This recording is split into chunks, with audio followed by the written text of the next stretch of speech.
Αν θέλεις να χάσεις κιλά, κατάλληλη επιλογή είναι το κοτόπουλο, ενώ αν θέλεις να βάλεις μυκή μάζα, καλή επιλογή είναι τα McDonald's. Σωστά?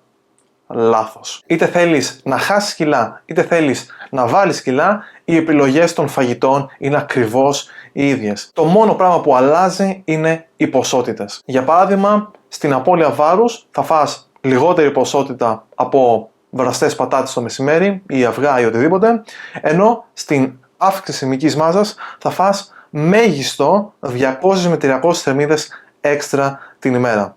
Ένα λάθος που κάνουν οι περισσότεροι που θέλουν να αυξήσουν τη μυκή τους μάζα είναι ότι τρώνε πολύ παραπάνω ποσότητα φαγητού από όσο χρειάζεται.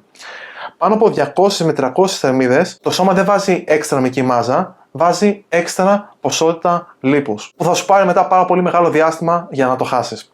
Οπότε, στην απώλεια βάρους τρως πιο μετριασμένες ποσότητες, ενώ στην αύξηση μυκής μάζας μπορείς να αυξήσεις τις ποσότητες των φαγητών κατά 200 με 300 πάνω από τη συντήρησή σου.